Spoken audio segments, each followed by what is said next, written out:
Hi everyone, hope you're keeping safe. Just a quick overview of the GCSE in physical education, which you may be thinking about choosing for year 10 and 11.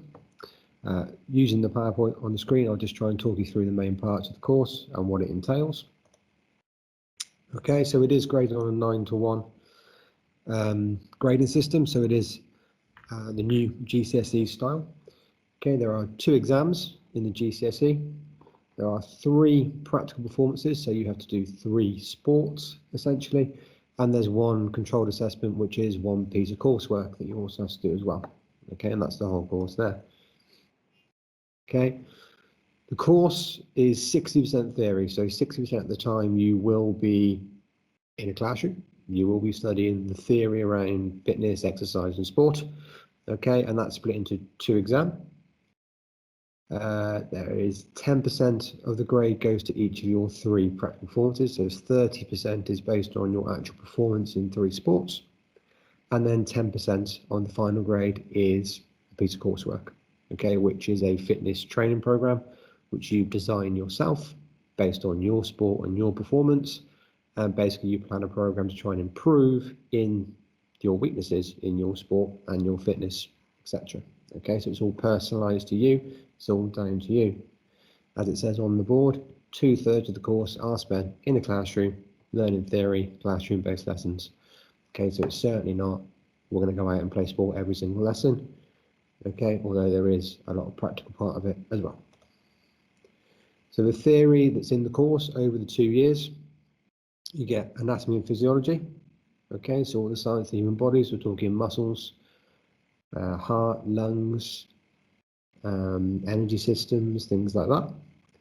We've got movement analysis, which is the science around how the body moves. It says on the board, so rotation and twisting and how that happens. We've got energy systems and how that, basically how the body makes energy and how it uses energy and how it adapts. And then we have performance enhancing drugs, diet, participation in sport and the patterns of why people participate or why they don't participate. Different types of training methods, which cross into your coursework as well. Sporting injuries, practice methods, coaching methods, and there's a lot more to it as well. Those are just kind of some main categories. Okay, so if you're interested in sport and the background behind sport and the theory around sport, then you will enjoy the theory side of it as well. It is quite science-based. Okay, so alongside science, if you're interested in the human body, the biology kind of side of it, they go really well, they go hand in hand.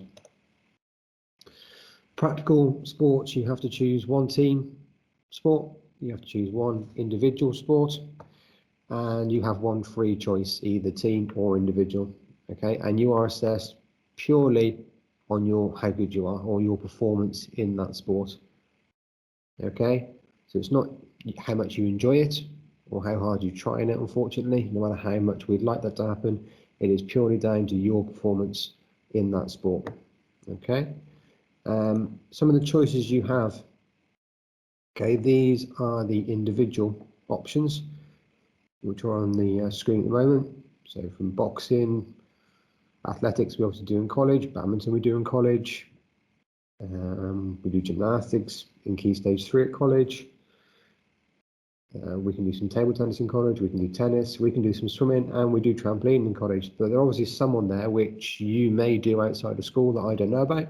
So you may dance at a high level, you may play golf at a high level, you may be an equestrianist outside of college, and you may be a high level of that. And yes, you can be assessed in those.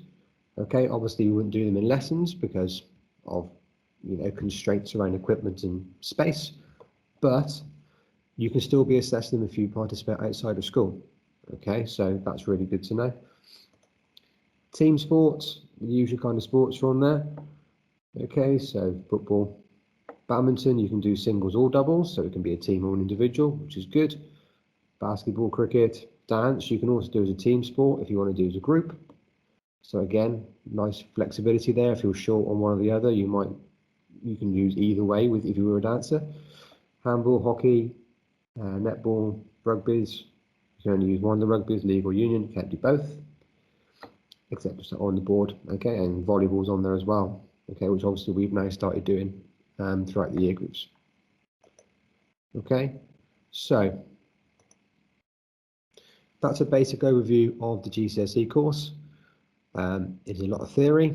It is based around practical performance, so how well you perform in your different sports.